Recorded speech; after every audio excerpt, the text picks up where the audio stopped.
ہر کہانی صرف سننے کے لیے نہیں، محسوس کرنے کے لیے ہوتی ہے۔ اگر آپ بھی ان لوگوں میں سے ہیں جو لفظوں میں دل ڈھونڈتے ہیں تو آپ بالکل صحیح جگہ پر ہیں۔ آج کی کہانی ہے جذبات، محبت اور درد کا حسین امتزاج۔ کردار وہی جو آپ کے دل کو چھو جائے، آواز وہی جو کہانی کو زندہ کر دے۔ ناول ہم نشیں، رائٹر عشرت راجپوت، قسط نمبر 6۔ داور خان شام کو گھر آیا تو سیدھا اپنے کمرے میں چلا گیا۔ میرب جو پیپرز کے بعد اپنے مما اور بابا کے ساتھ پہلی بار کہیں گھومنے گئی تھی، آج ہی وہ تینوں دبئی سے واپس آئے تھے۔ وہ نہیں جانتے تھے کہ داور خان کی زندگی ایک دفعہ پھر سے بدل گئی ہے۔ میرب چاچو چاچو کرتی اس کے کمرے میں پہنچی اور اس کے گلے لگ گئی۔ چاچو، آپ کو پتہ ہے بہت مزہ آیا تھا، میں نے آپ سے کہا بھی تھا آپ ساتھ چلیں لیکن آپ نے تو منع کر دیا۔ وہ وہاں کی باتیں بتا رہی تھی، کیا کیا کھایا اور کیا کچھ خرید کر لائی ہے۔ داور خان خاموشی سے سن رہا تھا۔ وہ اب داور خان کو بالکل خاموش دیکھ کر رکی تھی۔ چاچو، کیا ہوا ہے یار؟ میں کب سے بول رہی ہوں، آپ کوئی رسپانس ہی نہیں کر رہے۔ نہیں، کچھ نہیں ہوا، تمہاری باتیں سن رہا ہوں۔ اچھا، تمہیں پتہ ہے کہ کیا ماہا کا نکاح ہے؟ وٹ؟ میرب کو شاک لگا تھا۔ کیا نکاح ماہا کا؟ کس سے اور کب؟ میرب تو تعجب سے داور خان کو دیکھ رہی تھی۔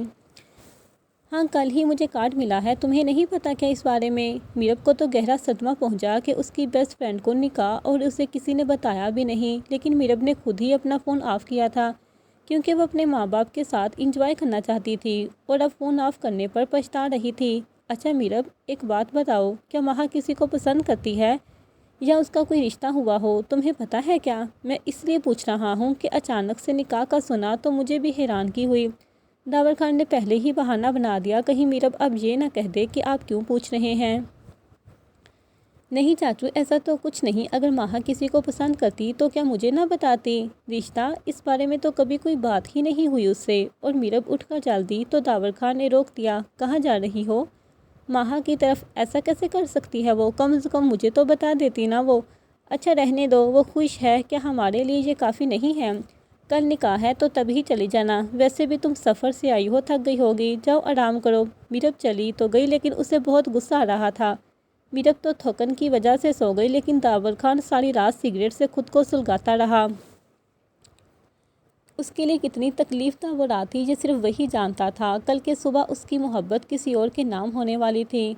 احمد صاحب کے گھر میں رونق لگی ہوئی تھی، دیواروں پر سجاوٹ کی گئی تھی اور ہر طرف چہل پہل تھی۔ ماہا کے سارے دوست وہاں موجود تھے اور انہوں نے الگ ہی تماشا لگا رکھا تھا۔ نہیں، یہ لائٹنگ اچھی نہیں، دوسری کرو۔ طلحہ جو لائٹنگ والے کو سمجھا رہا تھا، ہینا تھی جو کہ ابھی تک اپنی شوٹنگ ہی نہیں کر پائی تھی، وہ طلحہ کو آوازیں دے رہی تھی، یار جلدی کرو، بازار جانا ہے۔ مہین مہمانوں کی خدمت میں مصروف تھی۔ علیزہ بیگم کو اتنے کام تھے کہ سمجھ نہیں آ رہی تھی کہ کیا کیا کرے۔ حذیفہ اور ماہا بیٹھے ان سب کے تماشے دیکھ رہے تھے۔ اتنی دیر تک عادی بھی آ گیا تھا اور آ کر ان کے پاس بیٹھ گیا اور بولا، ماہا تم چپ چپ کیوں ہو؟ کیا تم خوش نہیں ہو؟ ارے یار، بابا کے کہنے سے نکاح کر رہی ہوں، ورنہ میرا تو آج بھی موڈ بہت خراب ہے۔ عادی اس کو دیکھ کر بولا، ویسے سچ بتاؤں مجھے تو زاویار تمہارے ساتھ بالکل اچھا نہیں لگتا، لیکن اب کیا کریں، تم اس سے شادی کر رہی ہو تو۔ اچھا ایسے کرو، مجھے کڈنیپ کر لو، میرا نکاح نہیں ہوگا، بتاؤ کرو گے؟ عادی منہ کھولے اس کو دیکھنے لگا۔ لیکن میں کیسے کروں گا؟ ماہا نے اس کے منہ میں گلاب جامن گھسا دیا اور بولی، اگر نہیں کر سکتے تو منہ بند رکھو، پہلے ہی دماغ خراب ہے، میں کون سا مرتی ہوں اس پر؟ مجھے بھی کچھ خاص پسند نہیں ہے زاویار، لیکن کیا کروں، بابا کو منع کروں کیا؟ اس لیے چپ کر کے کھاؤ پیو، انجوائے کرو، تم وہی کر سکتے ہو۔ حذیفہ عادی کی حالت دیکھ کر زور زور سے ہنسنے لگا۔ ویسے ماہا، اگر مجھے کہتی تو میں کڈنیپ کر لیتا، تم نے کہا بھی تو کس کو ہے؟ ماہا نے ایک اور گلاب جامن اٹھایا اور اس کے منہ میں گھسا دیا۔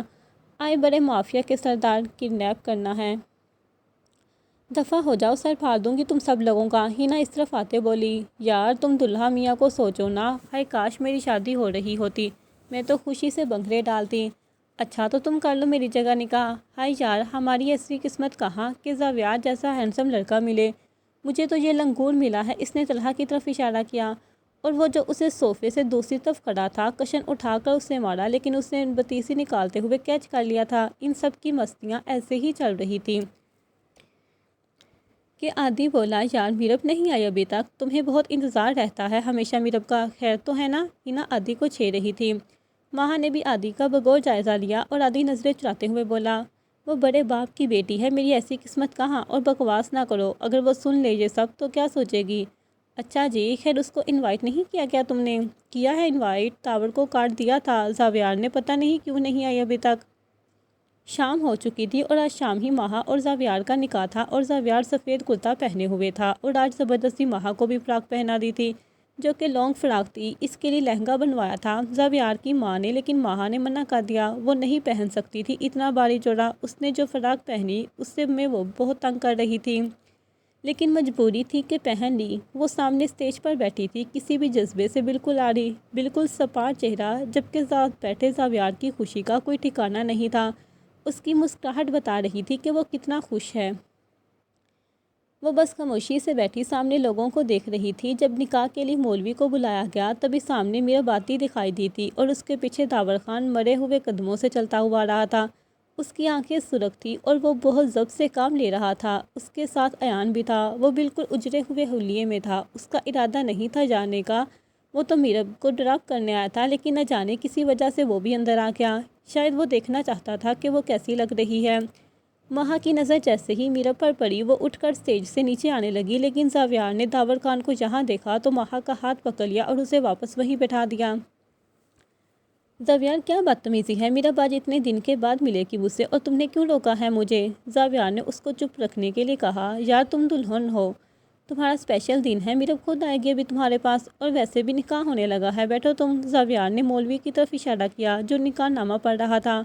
نکاح شروع ہوا اور داور خان کو لگا اسے سلگتے ہوئے انگاروں پر پھینک دیا گیا ہے۔ ایان ہی صرف اس کی تکلیف سے واقف تھا۔ سر آپ کو ایک دفعہ ماہا سے بات کرنی چاہیے تھی، اب خود دیکھے وہ ذرا بھی خوش نہیں لگ رہی ہے۔ اور وہ اٹھنے لگی تو زاویار نے روک لیا۔ ایان میں تمہارے منہ سے دوبارہ ایسی کوئی بات نہ سنوں، سمجھے؟ نکاح ہو رہا ہے اس کا، سمجھے؟ وہ صرف اپنی بے بسی پر ماتم کر رہا تھا۔ اس کی محبت اس کی آنکھوں کے سامنے کسی اور کی ہو گئی تھی اور وہ کچھ نہیں کر سکا تھا۔ زاویار فاتحانہ مسکراہٹ سے داور خان کو گھور رہا تھا۔ اس کی آنکھوں کی چمک داور خان کو اس وقت زہر لگ رہی تھی۔ اب وہ مزید جہاں نہیں رک سکتا تھا اور خاموشی سے رخ موڑ لیا۔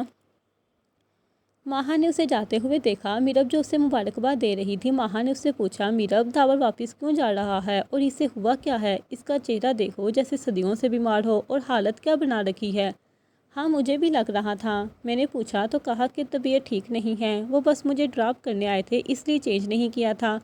ماہا اس کے جواب سے مطمئن نہیں ہوئی تھی۔ یار وہ کم سے کم مجھ سے مل کر تو جاتا نا، پھر بھی خاموش ہو کر بیٹھ گئی۔ اب اس کے دوستوں کی مستیاں شروع ہو چکی تھی، وہ سب ڈانس کر رہے تھے۔ احمد صاحب نے سختی سے منع کیا تھا لیکن وہ کہاں باز آنے والے تھے۔ داور خان نے ایان کو وہیں چھوڑ دیا اور خود سمندر کے کنارے جا کر بیٹھ گیا۔ ایان چاہتا تھا اس وقت اس کے ساتھ رہے، لیکن داور خان نے اس کی بات ہی نہیں سنی تھی۔ وہ سمندر کے کنارے پر ماتم کرتا رہا تھا۔ سمندر میں لہریں بہت تیزی سے اٹھتی اور کنارے پر آ کر ختم ہو جاتی۔ داور خان اندر بھی تکلیف کا سمندر تھا جس میں درد کی لہریں اٹھ رہی تھیں، لیکن اس کے درد کی لہریں کنارے تک نہیں آئی اور نہ ختم ہو رہی تھی۔ اس کی تکلیف میں مزید اضافہ ہو رہا تھا۔ اس نے نہ اپنا گریبان چاک کیا نہ ہی چلایا، بس خاموش بیٹھا اپنا غم منا رہا تھا۔ نکاح کی تقریب ختم ہو چکی تھی۔ ماہا اپنے کمرے میں آ گئی تھی، زاویار بھی وہیں آ گیا تھا۔ وہ اس کے پاس کھڑا تھا اور اس کا سجا سنورا روپ دیکھ رہا تھا۔ تمہیں پہلی بار ایسے کپڑوں میں دیکھ رہا ہوں، یقین کرو بہت خوبصورت لگ رہی ہو۔ ماہا نے اس کو ایک نظر دیکھا اور بولی، تھینک یو، مجھے بھی پتا ہے، تمہیں بتانے کی ضرورت نہیں۔ اور اب وہ اپنی چوڑیاں اتار رہی تھی جن سے وہ بہت اریٹیٹ ہو رہی تھی۔ اس وقت اسے بہت غصہ آ رہا تھا، لیکن غصہ کس بات پر تھا اسے سمجھ نہیں آ رہی تھی۔ زاویار نے اس کا ہاتھ پکڑا اور بولا، لاؤ میں اتارتا ہوں۔ ماہا نے اپنا ہاتھ اس کے ہاتھ سے کھینچا تھا اور اسے کہا، Zaviyar be in your limits please, جاؤ یہاں سے، میرا دماغ خراب مت کرو۔ زاویار کو اس کی بات پر غصہ آیا تھا۔ کیا مطلب کہ لمٹس میں رہوں؟ میری لمٹس کیا ہیں؟ اب بھی کیا مجھے بتانا پڑے گا؟ اور پلیز آج کے دن تو غصہ نہ کرو، دیکھو میں تمہارے لیے کیا لایا ہوں۔ اس نے ایک چھوٹے سے باکس سے ایک رنگ نکالی تھی جو کہ واقعی بہت خوبصورت تھی، لیکن ماہا کو اس میں دلچسپی نہیں تھی۔ اچھی ہے، رکھ دو جہاں۔ کیا مطلب یار، میں اتنے پیار سے لایا ہوں، مجھے پتا ہے، اور رکھ دو، میں پہن لوں گی، تھک گئی ہوں میں، آرام کرنا ہے، اب تم جاؤ یہاں سے۔ ماہا بیزاری سے بول رہی تھی۔ زاویار نے رنگ پہنانے کے لیے پھر سے اس کا ہاتھ پکڑا تھا۔ جیسے ہی اس نے ماہا کا ہاتھ پکڑا، ماہا نے زور سے تھپڑ اس کے منہ پر مارا تھا۔ زاویار کے تو 14 طبق روشن ہو گئے تھے۔ اس نے ایک جھٹکے سے اس کا ہاتھ چھوڑا اور چلایا، یہ کیا بدتمیزی ہے، تمہارا دماغ تو خراب نہیں ہو گیا؟ زاویار، میں نے بولا نہ جاؤ یہاں سے، میرے سر میں درد ہے، جاؤ ورنہ مجھے بابا سے کہہ کر بیچنا پڑے گا تمہیں، get out please go. Maha نے اسے اشارے سے دروازے کا راستہ دکھایا تھا اور وہ اس قدر غصے میں تھا کہ وہاں سے جاتے ہی اپنی گاڑی نکالی اور ہائی سپیڈ پر ڈرائیو کر رہا تھا۔ ماہا کو غصہ اس لیے تھا کہ میرب اس سے شکایت کر رہی تھی کہ تمہیں زاویار سے محبت تھی لیکن تم نے کبھی مجھے نہیں بتایا۔ میں تو ہر بات شیئر کرتی ہوں تم سے۔ وٹ، مجھے محبت ہے زاویار سے؟ کس نے کہا تم سے یہ؟ کیا مطلب کس نے کہا؟ کہ تمہیں زاویار پسند نہیں ہے تو شادی کیوں کر رہی ہو؟ ایک سیکنڈ پہلے مجھے یہ بتاؤ کہ تم سے کس نے کہا کہ میں زاویار سے محبت کرتی ہوں اس لیے شادی کر رہی ہوں؟ میرب اب بالکل خاموش تھی، وہ کچھ کہنا نہیں چاہ رہی تھی، جبکہ ماہا بار بار پوچھ رہی تھی تو اس نے بتا دیا، مجھے یہ سب داور چاچو نے کہا۔ وٹ، داور سے کب میری بات ہو گئی اس بارے میں نے تو کبھی ایسی کوئی بات نہیں کی داور سے۔ یار، زاویار نے کہا تھا چاچو سے، مجھے تو خود شاک لگا تھا سن کر۔ وہ انہیں انوائٹ کرنے چاچو کے آفس گیا تھا تو وہی اس نے کہا کہ تم دونوں محبت کرتے ہو اور یہ نکاح کے لیے انویٹیشن ہے۔ ماہا کا تو دماغ گھوم گیا، اسے سمجھ نہیں آ رہی تھی کہ زاویار اسپیشل داور خان کے آفس کیوں گیا اور یہ بات داور خان سے کرنے کا کیا مقصد تھا۔ سب کو انویٹیشن تو گھر والوں نے دیا ہے، لیکن داور کے آفس جا کر اور پھر ایسی بات کرنے کا کیا مطلب؟ جب ماہا نے داور خان کو کال کرنے کا کہا تو صرف زاویار نے یہ بتایا کہ وہ اس کو انوائٹ کر چکا ہے، اس قسم کی بکواس بھی کر کے آیا ہے یہ نہیں بتایا تھا۔ ماہا کو اسی بات کا غصہ تھا کہ زاویار کو تھپڑ مار دیا۔ زاویار بے انتہا غصے کی حالت میں ڈرائیو کر رہا تھا اور وہ مسلسل ڈرنک کر رہا تھا، لیکن ڈرنک سے زیادہ ماہا کے تھپڑ کا اثر تھا اس پر۔ عادی اپنے بابا کے ساتھ گھر واپس جا رہا تھا، وہی راستے میں ان کی ٹیکسی خراب ہو گئی تھی۔ ایان نے اپنی بیوی اور بچے کو اس کی ماں کے گھر سے پک کیا تھا۔ ندا بس سے پوچھ رہی تھی کیسا رہا فنکشن۔ ایان کے چہرے سے اس کو لگ رہا تھا کہ ایان نے فنکشن انجوائے نہیں کیا، بس ٹھیک تھا، اس نے صرف اتنا ہی جواب دیا۔ اچھا جی، بس ٹھیک تھا؟ اگر ٹھیک تھا تو ایسی شکل کیوں بنا رکھی ہے؟ ندا نے آئی برو اٹھا کر کہا۔ ایان کو اس کے انداز پر ہنسی آ گئی تھی۔ کچھ نہیں، بس دلہا پر ترس آ رہا ہے کیونکہ اب اس کا بھی میرے والا حال ہونے والا ہے۔ بس جی لی اس نے اپنی زندگی جتنی جینی تھی۔ ایان نے اپنی شادی شدہ زندگی کے بارے میں سوچ کر کہا۔ وہ ندا کو تنگ کر رہا تھا۔ تو تم کہہ رہی ہو میں نے تمہاری زندگی ختم کر دی ہے؟ ندا اس کے بات پر اچھا خاصا چڑ گئی تھی۔ ارے نہیں، میں نے ایسا کب کہا؟ ایان نے ہنسی چھپاتے ہوئے کہا۔ ہنس لو، جب میں نہیں رہوں گی نا تب پتہ چلے گا کہ کیسی گزری تمہاری زندگی۔ میں ہی ہوں جس نے تم سے شادی کر لی، ورنہ کوئی لڑکی تمہیں گھاس نہیں ڈالتی تھی۔ ایان اس کی بات پر ایک لمحے کے لیے خاموش ہو گیا۔ کیا مطلب نہیں رہو گی؟ تم کہیں نہیں جا رہی سمجھی، اور میں تمہیں کہیں جانے بھی نہیں دوں گا۔ ندا اس کی بات پر کھل کر ہنسی تھی۔ او اچھا، اب ایان بھی اس کے ساتھ ہنس رہا تھا۔ اچھا ایان، یہاں شاپ کے پاس گاڑی روکو ذرا، مجھے کچھ چیزیں چاہیے ہیں۔ یار یہ کون سا وقت ہے چیزیں خریدنے کا؟ ٹائم دیکھو، صبح مارکیٹ جا کر لے لینا جو چاہیے ہو۔ نہیں نا ایان، اب یہاں سے گزر رہے ہیں تو لے لیتی ہوں، ورنہ ان چیزوں کے لیے مجھے اسپیشل مارکیٹ کا چکر لگانا پڑے گا۔ اچھا ٹھیک ہے بابا، جاؤ۔ ایان نے گاڑی روک دی۔ ندا گاڑی سے باہر آئی اور ایان جو کہ بگڑتے تیور دیکھ کر بولی، سوری نا، لیکن ضروری چیزیں ہیں۔ ہاں تو جاؤ، میں نے کیا کہا ہے اب؟ اچھا جاتی ہوں، لیکن ایسے منہ تو مت بناؤ، سمائل کرو پھر جاؤں گی۔ نہیں، میں کوئی سمائل نہیں کر رہا، جاؤ تم پلیز ایان، میرے لیے آخری خواہش سمجھ کر۔ ندا نے معصوم بچوں کی طرح ضد کی تو ایان کو ہنسی آ گئی۔ تم بھی نا پاگل ہو، سچ میں ایک سمائل کو آخری خواہش کہہ رہی ہو؟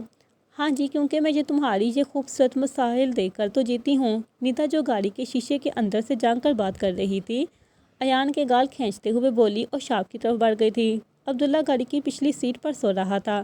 ایان نے ایک نظر بیٹے کو دیکھا اور پھر باہر دیکھنے لگا۔ اس نے سامنے سڑک پر عادی کو دیکھا۔ وہ عادی کو جانتا تو نہیں تھا، لیکن ابھی کچھ دیر پہلے ماہا نے نکاح کے فنکشن میں اس نے عادی کو دیکھا تھا۔ اس نے گاڑی سے باہر نکل کر عادی کو لفٹ آفر کی کیونکہ عادی کے ساتھ اس کا بزرگ باپ تھا، لیکن عادی نے منع کر دیا۔ ایان نے مسکرا کر اس کو دیکھا اور کہا، میں جانتا ہوں آپ کو، ابھی ماہا کے گھر آپ کو دیکھا تھا، تو آپ ریلیکس ہو کر میرے ساتھ چل سکتے ہیں۔ تبھی ندا بھی شاپ سے باہر آتی دکھائی دی۔ ایان گاڑی کی طرف چل دیا اور گاڑی کا لاک کھولا۔ ندا عادی کو دیکھ کر ایان سے پوچھ رہی تھی، کون ہے؟ ماہا کا دوست ہے اور ساتھ اس کے بابا ہیں۔ میں عبداللہ کو آگے والی سیٹ پر کرتا ہوں، تم ذرا ان کو بلاؤ، ان کو گھر ڈراپ کرنا ہے۔ ندا کہتی ہوئی عادی کی طرف آئی اور سلام کرتے ہوئے ساتھ چلنے کا اشارہ کیا۔ عادی نے اپنے بابا کو ندا کے ساتھ چلنے کا کہا اور خود ٹیکسی ڈرائیور کو پیسے دینے کے لیے رک گیا تھا۔ نیدا عادی کے بابا کے ساتھ چلتی ہوئی گاڑی کی طرف آ رہی تھی کہ اچانک سامنے سے ایک تیز رفتار گاڑی آئی اور ان دونوں کو ٹکر ماری اور دور پھینک دیا تھا۔ عادی کے بابا اور نیدا کی چیخ فضا میں بلند ہوئی تھی۔ عادی نے اپنی آنکھوں سے وہ سب دیکھا۔ وہ ایک پل کے لیے پتھر بن گیا تھا۔ اسے سمجھ نہیں آئی تھی کہ کیا کرے اور دوسرے پر وہ چلاتا ہوا ان کی طرف بھاگا تھا۔ وہ گاڑی میں بیٹھے شخص کو ایک لمحے کے لیے پہچان گیا تھا۔ ایان نے چیخ سنی تو پیچھے پلٹا۔ جیسے ہی وہ پلٹا، سامنے کا منظر دیکھ کر اس کی روح تک کانپ گئی تھی۔ نیدا سڑک پر لہو لہان پڑی تھی۔ عادی اور ایان پر تو قیامت ٹوٹ پڑی تھی۔ ان کی چیخوں چاروں طرف پھیل گئی تھی۔ چند لوگ جو ادھر ادھر موجود تھے وہ اس طرف دوڑے تھے۔ ایان اپنے دیوانہ وار اس طرف دوڑا۔ عادی اپنے باپ کو بازوؤں میں تھامے ہر چیز سے بیگانہ زار و قطار رو رہا تھا۔ ان کو سمجھ نہیں آ رہی تھی کہ کیا کرنا ہے۔ وہ دونوں تو اپنے ہوش کھو بیٹھے تھے۔ گاڑی میں موجود ایان کا 2 سالہ بچہ چیخیں سن کر نیند سے اٹھ گیا تھا اور وہ معصوم بلک بلک کر رو رہا تھا۔ ایان نیدا کا سر گود میں رکھے بول رہا تھا، نیدا آنکھیں کھولو پلیز۔ اس کی آنکھیں بند ہو رہی تھی اور ایان منتیں کر رہا تھا کہ آنکھیں بند مت کرنا، نیدا پلیز اٹھو یار، پلیز کوئی ہیلپ ہے، پلیز ہیلپ۔ عادی اور ایان کی دنیا ایک لمحے میں بدل گئی تھی۔ نہ جانے کس نے ایمبولینس کو بلایا اور کیسے وہ ہاسپٹل پہنچے، انہیں کچھ ہوش نہیں تھا۔ ان کو دونوں جس ایمرجنسی وارڈ میں لے کر جا چکے تھے، اب وہ دونوں باہر کھڑے رو رہے تھے۔ ایک نرس ان کے پاس آئی اور ان سے سگنیچر مانگے اور وہ پولیس کو کال کر چکے تھے کیونکہ یہ پولیس کیس تھا۔ لیکن وہ دونوں بولنے سننے کی حالت میں نہیں تھے۔ نرس نے انہیں کہا کہ کسی کو کال کر کے بلا لے۔ عادی کو کچھ سمجھ نہیں آیا۔ اس نے موبائل نکالا تو سامنے ڈائل کال میں سے اوپر مہا کا نمبر تھا۔ اس نے وہی نمبر ملا دیا۔ مہا جو اپنی جویلری جو کہ صرف برائے نام تھی اور اس کو زبردستی پہنائی گئی تھی، وہ اتارنے لگی تھی کہ عادی کا نام فون کی سکرین پر چمکنے لگا۔ اس وقت عادی کی کال۔ اس نے کال پہ کی اور سلام کیا، لیکن سامنے سے زار و قطار رونے کی آوازیں آ رہی تھیں۔ مہا کو کچھ غلط ہونے کا احساس ہوا۔ عادی کیا ہوا ہے؟ عادی تم سن رہے ہو؟ کچھ بولو، پلیز کیوں رو رہے ہو؟ کیا ہوا ہے؟ مہا پلیز ہاسپٹل آ جاؤ، وہ بے بسی سے بول رہا تھا۔ عادی تم ٹھیک ہو نا؟ ہاں میں ابھی آ رہی ہوں، تم فکر مت کرو، تم ٹھیک تو ہو نا؟ ہوا کیا ہے کچھ تو بتاؤ۔ مہا تیزی سے کمرے سے باہر نکلی۔ مہین اس کو دیکھ کر پریشان ہوئی۔ مہا کہاں جا رہی ہو؟ لیکن اس وقت تجھ سے کچھ سنائی نہیں دے رہا تھا۔ وہ تیزی سے سیڑھیاں اترتی ہوئی نیچے آئی اور گاڑی کی چابیاں اٹھائی اور باہر نکل گئی۔ علیزے نے اسے جاتے ہوئے دیکھا۔ انہوں نے آواز لگائی لیکن مہا کو رونے کی آوازوں کے علاوہ کچھ سنائی نہیں دے رہا تھا۔ اس نے گھر سے نکلتے نکلتے حذیفہ اور طلحہ کو ہاسپٹل پہنچنے کے لیے کہا اور وہ پوچھتے ہی رہ گئے کیا ہوا۔ مہا نے کہا جلدی پہنچو، وہیں آتی ہوں میں بھی۔ 30 منٹ کا راستہ اس نے 10 منٹ میں طے کیا اور ہاسپٹل پہنچی تھی۔ وہاں پہنچ کر جو اسے پتہ چلا، اس بات نے مہا کی روح تک کو ہلا کر رکھ دیا۔ طلحہ اور حذیفہ وہاں آ چکے تھے۔ وہ عادی اور ایان کو سنبھال رہے تھے۔ انہیں اسی وقت پیسوں کی ضرورت تھی۔ 10 لاکھ کہاں سے لاتے؟ ان سب کے پاس فی الحال اتنے پیسے نہیں تھے۔ ان تینوں کے پاس 3 سے 4 لاکھ بھی نہیں تھے۔ تبھی وہاں پولیس کا معاملہ۔ ایان مسلسل داور خان کو کال کر رہا تھا لیکن وہ اپنا فون آف کر چکا تھا۔ مہا نے طلحہ کو کہا کہ وہ عادی اور ایان کو سنبھالے۔ وہ حذیفہ کے ساتھ وہاں سے سیدھا مارکیٹ گئی۔ مہا ہم مارکیٹ کیوں جا رہے ہیں؟ ہم اپنے گھر جا سکتے ہیں یار، مما بابا سے پیسے لے سکتے ہیں۔ حذیفہ گھر جانے کا وقت نہیں ہے، تب تک گھر سے ہو کر آئیں، یہ نہ ہو کہ دیر ہو جائے۔ فی الحال یہی کرنا پڑے گا۔ میرے موبائل میں چارجنگ بھی نہیں ہے۔ فی الحال جو پیسے ملتے ہیں وہ تو جمع کرواتے ہیں۔ دین ٹرائی کرو اگر کوئی کال پک کر لے گھر میں۔ حذیفہ اپنے بابا کو کال کر رہا تھا لیکن کال پک نہیں کی گئی۔ مہا نہیں اٹھا رہے، شاید گھر میں سب سو رہے ہیں۔ کوئی بات نہیں، تم ٹرائی کرتے رہو۔ چند دکان ہی کھلی تھی۔ اسے بہت مشکل سے ایک جویلری شاپ ملی۔ وہ دونوں ڈرتے ہوئے اندر گئے۔ مہا نے اپنی رنگ اتاری جو ہمیشہ اس کے ہاتھ میں ہوتی تھی اور سیل کرنے لگی۔ حذیفہ حیرانگی سے اسے دیکھ رہا تھا۔ مہا یہ تمہاری مما کی ہے؟ مہا نے اسے خونخوار آنکھوں سے دیکھا۔ تو کیا کسی کی جان سے زیادہ قیمتی ہے؟ حذیفہ بالکل خاموش ہو گیا۔ داور خان نے مہا کو جویلری شاپ میں دیکھا۔ وہ جو ابھی واپس گھر کی طرف جا رہا تھا، اس وقت مہا اور حذیفہ کو دیکھ کر پریشان ہو گیا تھا۔ وہ ان کے پیچھے ہی دکان میں داخل ہوا تھا لیکن اس کا چہرہ دوسری طرف تھا۔ مہا نے اپنی رنگ 5 لاکھ میں سیل کر دی اور وہ دونوں اتنی سپیڈ سے باہر نکلے کہ سامنے کھڑا داور خان ان کو نظر نہیں آیا۔ مہا کو اس وقت قیمت نہیں پتہ تھی۔ شاپ والے نے جو بولا اس نے وہی مان لیا۔ داور خان فوراً ان کے پیچھے نکلا تھا۔ داور خان نے فون اٹھا کر آن کیا۔ وہ مہا کی گاڑی کے پیچھے پیچھے تھا۔ جیسے ہی موبائل آن ہوا، سامنے ایان کی کوئی 50 کال تھی۔ داور خان اور پریشان ہوا۔ کیا ہو رہا تھا اسے کچھ سمجھ نہیں آ رہا تھا۔ اس نے فوراً کال بیک کی لیکن کال پک نہیں کی گئی۔ داور خان نے ماہا کا نمبر ڈائل کیا لیکن ماہا نے بھی فون نہیں دیکھا تھا شاید۔ وہ اپنی گاڑی ہاسپٹل کے باہر دیکھ کر خود حیران ہوا۔ اس کے سامنے ہی حذیفہ اور ماہا گاڑی سے نکلتے ہوئے اندر کی طرف گئے تھے۔ داور خان کو کچھ غلط ہونے کا احساس ہوا۔ وہ اندر پہنچا تو اس نے سامنا منظر دیکھا۔ وہ آگے بڑھا اور ایان کے کندھے پر ہاتھ رکھا۔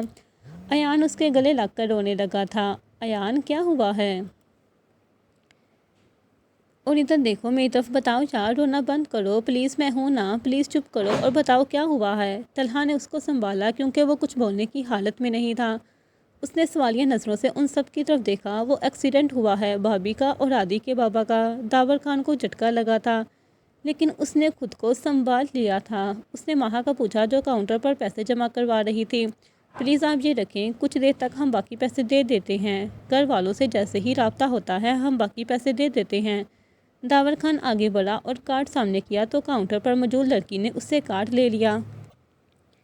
اب رہنے دے، میں کر لوں گی۔ داور خان نے اس کی طرف دیکھا جو ابھی تک اپنے دلہن والے روم میں تھی۔ اس وقت دونوں کی آنکھیں سرخ تھی جو کہ ان کے رونے کا واضح ثبوت تھی۔ کیوں، کیا میں نہیں کر سکتا؟ نہیں، وہ میرا مطلب نہیں تھا، لیکن سب نے مل کر ارینج کیا ہے تو آپ بھی اتنا دے سکتے ہیں۔ کیا میں اتنا دے سکتا ہوں جتنا تم نے دیا ہے؟ کیا مطلب؟ داور خان نے اس کی آنکھوں میں دیکھتے ہوئے کہا، رنگ سیل کی ہے نا؟ ماہا نے نظریں چرائی تھیں، اس لیے اب خاموش رہو، تم جتنا کر سکتی تھی اس سے کہیں زیادہ کیا ہے، اب مجھے بھی کرنے دو۔ ٹھیک ہے، آپ صرف اتنے پیسے دیں جتنے میں نے دیے ہیں۔ ماہا، میں کیا کچھ نہیں لگتا ان کا کہ ابھی مجھے کچھ نہیں سمجھتی ہو اور کیا بولے جا رہی ہو؟ میرے پاس جو بھی ہے نا، تمہارا حق ہے اس پر۔ ماہا نے نہ سمجھنے والے انداز میں اس کی طرف دیکھا۔ داور خان کو احساس ہوا کہ کچھ غلط بول دیا ہے۔ نہیں، وہ میرا مطلب ہے کہ تم سب کا حق ہے مجھ پر، میری ہر چیز پر، میں بھی تو تم سب کا دوست ہونا۔ انسپکٹر شان ان کی طرف آ رہا تھا اور کانسٹیبل سے کہہ رہا تھا کہ بلاؤ ان میں سے کسی کو، ان کا بیان لے تاکہ کرائم سین جائیں۔ پھر ان کی ٹیم وہاں پہنچ چکی تھی جبکہ انسپکٹر شان وہی موجود تھا۔ داور خان اور ماہا پیچھے مڑے تو انسپکٹر شان نے داور خان کو پکارا، داور۔ ماہا نے بھی اس طرف دیکھا کیونکہ بہت کم لوگ داور خان کو دادو کہہ کر پکارتے تھے۔ داور خان نے ہاتھ اس سے ملایا۔ اب وہ دونوں باتیں کرتے ہوئے ساتھ چل رہے تھے۔ ماہا عادی کے پاس جا کر بیٹھ گئی تھی۔ اتنے میں ڈاکٹر باہر آیا اور انہیں بتایا کہ وہ ان دونوں میں سے کسی کو نہیں بچا سکے۔ عادی طلحہ کے گلے لگے سالوں کی طرح رو رہا تھا اور ایان داور خان کے لگے لگ کر رو رہا تھا۔ ماہا نے ایان کا 2 سالہ بیٹا گود میں اٹھا رکھا تھا جو کہ گھبرایا ہوا تھا اتنے لوگوں کو دیکھ کر، اور پھر ایان جس طرح رو رہا تھا اس کا بیٹا ڈر رہا تھا۔ ماہا بہت مشکل سے اسے سنبھال رہی تھی۔ کچھ دن بعد عادی اور ایان سے پولیس نے بیان مانگا لیکن انہوں نے کہا کہ وہ نہیں جانتے کس کی گاڑی تھی، کون تھا، گاڑی کا نمبر کیا تھا۔ ایان کو سچ میں نہیں پتا تھا جبکہ عادی نے خود ہی نہیں بتایا۔ پولیس نے اپنی طرف سے کوشش کی لیکن کچھ نہیں ہوا۔ اس دن شاپ پر موجود کیمروں کی CCTV فوٹیج نہیں ملی۔ کسی نے کیا کیمرہ خراب تھا، کسی نے کہا کہ ہم نے کیمرہ ہی نہیں لگایا ہوا۔ مجرم تمام ثبوت پولیس کے پہنچنے کے پہلے ہی مٹا چکا تھا۔ ویسے بھی پاکستانی پولیس واردات کے بعد ہی پہنچتی ہے، لیکن انسپکٹر شان بہت اچھے طریقے سے فرض نبھانے کی کوشش کرتا تھا، لیکن ہمیشہ کبھی کوئی سیاسی رہنما بیچ میں آ جاتا یا پھر کوئی بڑا بزنس مین، اس کو عرض دیے جاتے کہ مجرم کو چھوڑ دیا جائے۔ کیس عدالت تک پہنچنے ہی نہیں دیا جاتا تھا۔ تقریباً 1 ماہ سے زیادہ گزر چکا تھا۔ اب سب اپنی روٹین پر واپس آ گئے تھے۔ داور خان اپنے کاموں میں مصروف، لیکن وہ اپنی طرف سے ابھی بھی پوری کوشش کر رہا تھا کہ اس کیس کی تہہ تک پہنچ سکے۔ ماہا اپنی جاب پر جاتی تھی۔ زویان نے اپنا بزنس اب مکمل طور پر سنبھال لیا تھا۔ ایان نے بھی آفس آنا شروع کر دیا تھا۔ داور خان نے اس کے بیٹے کے لیے میڈ رکھی تھی لیکن پھر بھی ایان کو ہر وقت اپنے بیٹے کی فکر رہتی۔ اب وہ ہنسی مذاق کرنا بھول گیا تھا۔ حذیفہ اور طلحہ نے مل کر اپنا کاروبار شروع کیا تھا۔ ہینا فی الحال فری تھی۔ سب اپنے اپنے کاموں میں پھر سے مصروف ہو گئے تھے۔ یہی ہوتا ہے، کسی بھی چلے جانے سے یہ دنیا رک نہیں جاتی ہے۔ اس دنیا کا نظام چلتا رہتا ہے، بس اس نظام کو چلانے والے کچھ نئے لوگ آ جاتے ہیں۔ لوگ کہتے ہیں جانے والے کیا لے گیا ہے، یہ تو کوئی ان سے پوچھے جن کے پیارے اس دنیا سے چلے جاتے ہیں۔ بظاہر وہ اپنی زندگی میں آگے بڑھ جاتے ہیں لیکن وہ وہی اسی تکلیف میں ہمیشہ رہتے ہیں۔ ہر خوشی کے موقع پر ہر تکلیف میں سب سے پہلے بچھڑنے والے یاد آتے ہیں۔ یہ تو کوئی عادی سے پوچھے نا کہ جانے والا کیا گیا، اس کے سر کا سایہ چلا گیا، اس کا سہارا چلا گیا، اس کا لاڈ اٹھانے والا چلا گیا، جو کبھی اس تک دنیا کی سختی نہیں آنے دیتا تھا، وہ اب نہیں تھا۔ جب جب دنیا ٹھوکر مارتی تو اسے اپنا باپ یاد آتا۔ جو اسے دنیا کی ٹھوکروں سے بچا کر رکھتا تھا۔ اس کی حالت ایسی تھی کہ صحرا میں اکیلا کھڑا شخص، نہ پینے کو پانی، نہ کھانے کو کھانا، اور تنہا کھڑا، اوپر سے سورج کی تپش اور نیچے گرم ریت کی جلن، دور دور تک صرف ریت کی ریت ہو۔ اس صحرا سے نکلنے کا کوئی راستہ نظر نہیں آتا، دور دور تک کوئی سہارا نہیں تھا۔ گھر کی ذمہ داری، بہنوں کی شادی اور ماں کا خیال کرنا، سارا بوجھ اس کے کندھے پر تھا۔ خاندان والے اور رشتہ دار کسی نے سہارا نہیں دیا، اس کے پاس صرف یہ دوست تھے۔ ماہا نے داور خان کو کہہ کر اس کی جاب دلوائی تھی، ان سب نے مل کر اس کے بابا کا قرض اتارا تھا۔ حذیفہ نے اپنے دبئی کے ویزے کے پیسے اسے دے دیے۔ ماہا نے اپنی ساری جیولری بیچ دی جو اس کی ماں نے اس کے لیے بنا رکھی تھی۔ ہنا اور طلحہ نے بھی اس کی ہیلپ کی تھی۔ زاویار سے ہیلپ لینا تو دور، اس سے ملنے سے بھی منع کر دیا تھا۔ اس بات پر سب حیران تھے لیکن خاموش رہے۔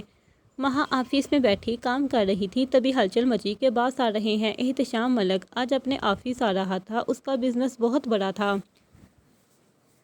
وہ یہاں صرف 2 یا 3 ماہ بعد آتا تھا۔ آج بھی وہ 3 ماہ بعد اس آفس میں آیا تھا۔ اس کے پیچھے اس کا چھوٹا بھائی اس آفس کا کام سنبھالتا تھا۔ ماہا اپنے کام میں مصروف تھی جب احتشام ملک آفس میں داخل ہوا۔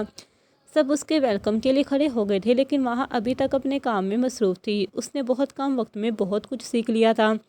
احتشام ملک اپنی باروب شخصیت کے ساتھ چلتا ہوا آ رہا تھا۔ سارے آفس کے لوگ اس کے ویلکم کے لیے کھڑے تھے لیکن وہ بنا کسی کی طرف دیکھے چلتا جا رہا تھا۔ جہاں اتنے لوگ اس کے لیے کھڑے تھے، وہ وہاں اس لڑکی کو دیکھ کر رکا جو اس کے آنے کی پرواہ تک نہیں تھی۔ وہ اس کو دیکھ کر رکا اور اس کے سامنے جا کر کھڑا ہو گیا۔ اس کا ارادہ تھا کہ وہ اسے اس وقت آفس سے نکال دے گا کیونکہ اس کے لیے کھڑے نہ ہونے کی سزا دیتا۔ ماہا کو کسی کے پاس کھڑے ہونے کا احساس تو اس نے سر اٹھا کر دیکھا اور اس کو دیکھ کر ابرو اٹھایا اور بولی، ایکسکیوز می۔ وہ نہیں جانتا تھا کہ جہاں احتشام ملک کا ایٹیٹیوڈ ختم ہوتا ہے وہاں سے تو ماہا کا ایٹیٹیوڈ شروع ہوتا ہے۔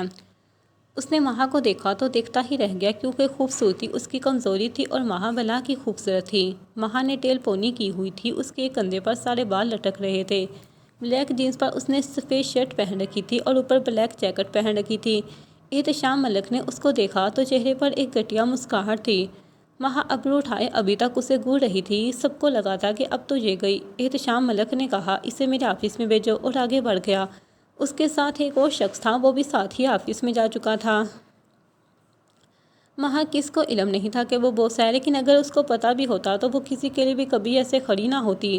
ماہا نے دروازہ ناک کیا تو اسے اندر بلا لیا گیا تھا۔ ماہا اپنے اسی انداز میں کھڑی تھی اور سوالیہ نگاہوں سے دیکھ رہی تھی کہ مجھے کس خوشی میں یہاں بلایا گیا ہے۔ احتشام ملک اور اس کے ساتھ دوسرا شخص اس کو گھور رہا تھا۔ ماہا کو بیٹھنے کا کہا تو وہ ٹانگ پر ٹانگ رکھ کر بیٹھ گئی۔ ویسے ایٹیٹیوڈ جچتا ہے تم پر۔ نام کیا ہے؟ ماہا خان۔ ماہا نے مختصر جواب دیا۔ دوسرا شخص خاموش بیٹھا اپنے موبائل میں مصروف ہو گیا۔ بہت خوبصورت ہو تم، کیا لینا پسند کرو گی، کولڈ یا ہاٹ؟ میرا خیال ہے کولڈ ڈرنکس منگوا لیتا ہوں، ہاٹ تو تم پہلے سے ہو۔ ماہا کی اس بات پر بے انتہا غصہ آیا تھا اور وہ ایک پل میں سمجھ گئی تھی کہ یہ کیسا شخص ہے۔ نہیں تھینک یو۔ ماہا اٹھ کر جانے لگی تو احتشام ملک نے اس کا ہاتھ پکڑ لیا اور یہی اس کی سب سے بڑی غلطی تھی۔ ماہا جو اس کو اگنور کر کے معاف کر رہی تھی، اس نے اپنی موت کو خود دعوت دی تھی۔ ماہا نے پہلے اپنے ہاتھ کو دیکھا جو اس کی گرفت میں تھا اور پھر احتشام ملک کو خونخوار نظروں سے گھورا۔ دوسرے ہاتھ سے مکہ اس کے جبڑے میں مارا۔ ماہا نے اتنی زور سے مارا کہ اس احتشام ملک کے منہ سے خون نکل آیا تھا۔ دوسرا شخص جو موبائل میں مصروف تھا اچانک سیدھا ہوا تھا اور وہ تو پریشان کھڑا ان دونوں کو دیکھ رہا تھا کہ آخر یہ ہوا کیا ہے۔ احتشام ملک اب اس کا ہاتھ چھوڑ چکا تھا۔ اس نے ماہا کو گردن سے پکڑا اور ٹیبل کے ساتھ کھڑا کر دیا۔ ماہا جو کب سے خود کو کنٹرول کر رہی تھی، اس نے احتشام ملک کے ہاتھ کی طرف دیکھا جو اس کی گردن پر تھا۔ احتشام ملک مسکرا کر اسے دیکھ رہا تھا۔ اسے لگا کہ اب وہ اس کے قابو میں آ گئی ہے۔ ساتھ کھڑا شخص اسے منع کر رہا تھا، یار کیا کر رہے ہو، پاگل ہو کیا، یہ آفس ہے، باہر اتنے لوگ ہیں، تمہارا دماغ خراب ہے۔ احتشام ملک نے ہاتھ کے اشارے سے اسے چپ کروایا اور اب فاتحانہ مسکراہٹ سے ماہا کو دیکھ رہا تھا۔ ماہا نے اس کو گردن سے پکڑا اور ایک ہی جھٹکے میں اب احتشام ملک ماہا کی جگہ تھا اور ماہا احتشام کی جگہ کھڑی تھی۔ کیا سوچا تھا، لڑکی ہے، کمزور ہے، کچھ بھی کر لو گے، تم جیسے درندوں کو میں بہت اچھے سے سنبھالنا جانتی ہوں میں۔ احتشام ملک نے خود کو چھڑانے کی کوشش کی اور اس کو دھکا دینے کی کوشش کی لیکن ناکام رہا۔ ماہا تو وہ لڑکی تھی جو بازار میں کھڑے ہو کر ایک ساتھ 4 لڑکوں کو پیٹ کر سکون سے گھر آ جاتی تھی۔ ماہا نے ٹیبل پر رکھا گلاس اٹھایا اور سیدھا اس کے سر میں مارا۔ اس کی ایک چیخ بلند ہوئی تھی اور اس کی آواز پر باہر آفس کے لوگ اندر کی طرف دوڑے تھے۔ سامنے کا منظر دیکھ کر سب کے قدم وہیں تھم گئے تھے۔ ماہا نے اس کو زمین پر پٹکا تھا اور اب اس لاتوں سے استقبال کر رہی تھی۔ کیا سمجھا تھا تم نے؟ ہاں، کیا سوچ کر ہاتھ لگانے کی کوشش کی؟ خبردار دوبارہ کسی بھی لڑکی کی طرف آنکھ اٹھا کر دیکھا تو ہوس کے پجاری بھوکے درندے۔ ماہا اس کو مسلسل لات مار رہی تھی اور اس کو دیکھ کر ایک لڑکی اور آگے بڑھی اور احتشام ملک پر جھکتے ہوئے اس کے منہ پر تھپڑ مارا اور تھوکتے ہوئے بولی، اچھا ہوا اس کے ساتھ یہ بے غیرت انسان ہے ہی گھٹیا، ہر بار کسی نہ کسی لڑکی کو اپنی ہوس کا نشانہ بناتا ہے۔ تب تک گارڈز اندر آ گئے تھے اور انہوں نے ماہا کی طرف بڑھنے کی کوشش کی، لیکن ماہا نے ان سے بندوق چھین کر اس کے سر پر ہی رکھ دی تھی۔ خبردار جو آگے بڑھے تو، لیکن احتشام ملک کو بھائی آگے بڑھا تھا، اس کو اندازہ نہیں تھا کہ ماہا کو بندوق چلانی آتی ہوگی۔ ماہا نے سیدھا اس کی ٹانگ میں گولی مار دی تھی اور وہ بالکل بے خوف کھڑی تھی۔ ماہا تو وہ لڑکی تھی جس نے اپنے شوہر کو بنا اجازت ہاتھ پکڑنے پر تھپڑ مار دیا تھا، چاہے غصہ کسی بھی بات کا تھا۔ اس نے اپنے پہلے شوہر کو ہی کہا تھا کہ لمٹس میں رہو، رخصتی نہیں ہوئی ہے ابھی، وہ اس کے نکاح میں تھی، پھر بھی اس کو ایک مخصوص حد تک رکھا ہوا تھا، اور احتشام ملک نہ جانے کس دھن میں تھا کہ ماہا سے پنگا لے بیٹھا۔ وہ بہت لڑکیوں کی عزت کے ساتھ کھیل چکا تھا، لیکن اس دفعہ ماہا اسے موت دینے والی تھی اور ہر کوئی اس بات سے بے خبر تھا، اور سارے اسٹاف کے سامنے کھڑے بول رہی تھی، اگر پہلے ہی دن اس کے ساتھ تم لوگوں میں سے کسی ایک نے بھی ہمت کر کے یہ سب کیا ہوتا تو کئی معصوم لڑکیاں اس کی درندگی سے محفوظ رہتی۔ ماہا انسپکٹر شان کو کال کی اور اس کو اریسٹ کروایا تھا۔ اب وہ وہاں سے سیدھا گھر آ گئی تھی۔ اسے اب داور خان نے آفس بھی جانا تھا۔ گھر میں سے اس نے کسی سے کوئی ذکر نہیں کیا، ماہین کو بھی کچھ نہیں بتایا، بس کام کا کہہ کر چلی گئی تھی۔ اب وہ داور خان کے آفس میں بیٹھی تھی۔ اس نے اسے پولیس اسٹیشن چلنے کا کہا تھا۔ داور خان نے وجہ پوچھی، لیکن ماہا نے کچھ نہیں کہا، بس اس کو ساتھ چلنے کے لیے کہا اور وہ اٹھ کر چل دیا۔ وہ ماہا کو منع کر ہی نہیں سکتا تھا کسی بھی کام کے لیے۔ وہ دونوں پولیس اسٹیشن پہنچے۔ داور خان انسپکٹر شان کے پاس گیا، لیکن ماہا وہیں کھڑی رہ گئی تھی۔ جب اس نے احتشام ملک کو جیل سے باہر نکلتے دیکھا، کیسا قانون تھا یہاں کا! ایک مجرم کو 2 گھنٹے جیل میں رکھنے کی طاقت نہیں تھی اس قانون میں۔ داور خان نے دیکھا ماہا رک گئی ہے تو واپس پیچھے مڑا۔ احتشام ملک فاتحانہ مسکراہٹ سے ماہا کو دیکھ رہا تھا۔ ماہا اس کی طرف گھورتے ہوئے بولی، میں تمہیں چھوڑوں گی نہیں، یاد رکھنا۔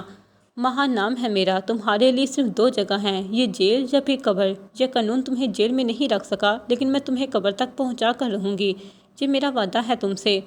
ہائے میں تو خود چاہتا ہوں تم مجھے نہ چھوڑو، تھام لو نا میرا ہاتھ۔ اس نے اپنا ہاتھ آگے کیا تھا، لیکن اسی وقت اس کو ایک گونسا پڑا تھا اور اس کا دان ٹوٹ گیا تھا، منہ سے خون نکلنے لگا تھا۔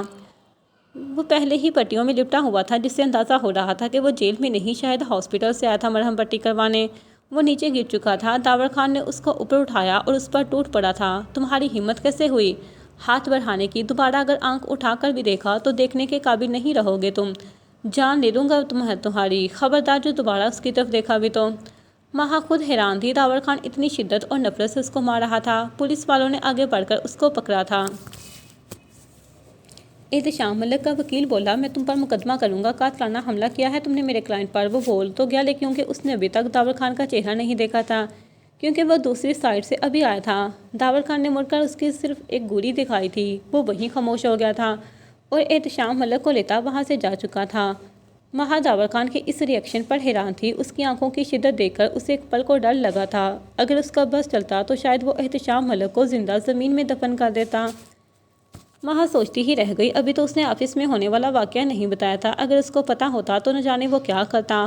ماہا داور خان کے جذبات نہیں جانتی تھی، تبھی حیران تھی۔ بہت جلد سب کچھ بدلنے والا تھا، کوئی اپنا سب کچھ کھو دینے والا تھا تو کسی کو سزا ملنے والی تھی، کسی کا انتظار ختم ہونے والا تھا۔ ماہا پولیس اسٹیشن سے گھر واپس آ گئی تھی، کیونکہ اسے ایک بات تو سمجھ آ گئی تھی کہ احتشام ملک کو جیل میں رکھنا پولیس کے بس کی بات نہیں ہے۔ قانون تو خود احتشام ملک کا غلام بنا ہوا ہے، لیکن وہ اس وقت داور خان کے اس روپ کو سوچ سوچ کر پریشان ہو رہی تھی۔ اس نے داور خان کو کچھ نہیں بتایا اور انسپکٹر شان کو بھی کہا کہ داور کو کچھ نہ بتائیں۔ جاری ہے۔